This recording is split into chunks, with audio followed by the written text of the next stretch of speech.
Transpirer fait-il maigrir? Je te souhaite la bienvenue ma combattante, ici Al Kukovic. J'aide les femmes, j'aide les mamans qui sont en manque de temps à retrouver la ligne et qu'on aille ensemble vers une vie qui les inspire.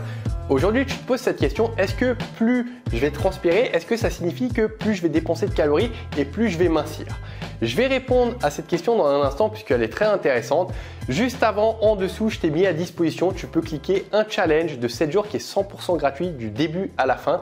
Et à l'intérieur, on transpire ensemble avec du sport, juste 5 à 10 minutes et tu vas voir, peu importe ton niveau, ton âge, tu vas t'y retrouver. Et en plus, il y a une communauté de plus de 50 000 femmes, là en ce moment même, qui sont en train de s'entraîner, se motiver avec beaucoup de bienveillance et de motivation. De toute façon, tu verras. Maintenant, vis-à-vis de la transpiration, déjà, je pense que tu es au courant que quand on a de la sueur, c'est ni plus ni moins que de l'eau avec des sels minéraux, d'où le goût salé, donc c'est pas du gras.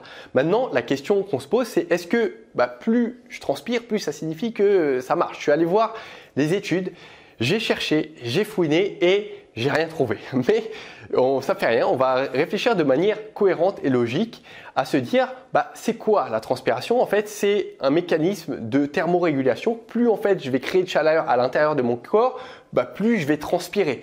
Donc ça veut dire que oui, plus tu transpires, plus tu dépenses de calories et potentiellement tu vas mincir. Mais ça ne prend pas en compte, attention, la chaleur extérieure. Maintenant, est-ce que ça veut dire forcément que si tu transpires beaucoup, tu brûles beaucoup, ou si peut-être personne qui transpire pas énormément, ça veut dire que tu brûles pas?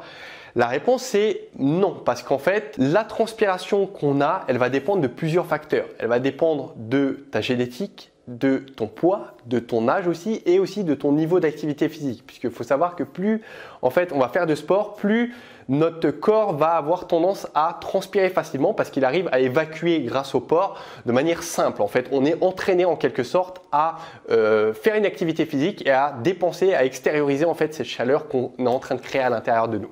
Donc voilà, j'espère que ça t'a offert une vue un peu sur la transpiration. Si cette vidéo t'a plu, n'oublie pas de mettre un pouce, de la partager autour de toi sur Facebook à des copines si peut-être c'était un sujet de discussion. En tout cas, n'oublie pas de m'indiquer en commentaire juste en dessous si tu as des compléments d'informations à apporter et de démarrer ce challenge et ce défi sur 7 jours. Démarre-le, ça t'engage en rien, tu vas voir que ça va être fun, tu vas transpirer justement et en plus de ça, tu vas brûler des calories et la manière dont on s'entraîne, si tu veux, ça va t'aider à perdre au niveau du ventre, au niveau des cuisses. Ça va te permettre de tonifier, enlever la cellulite.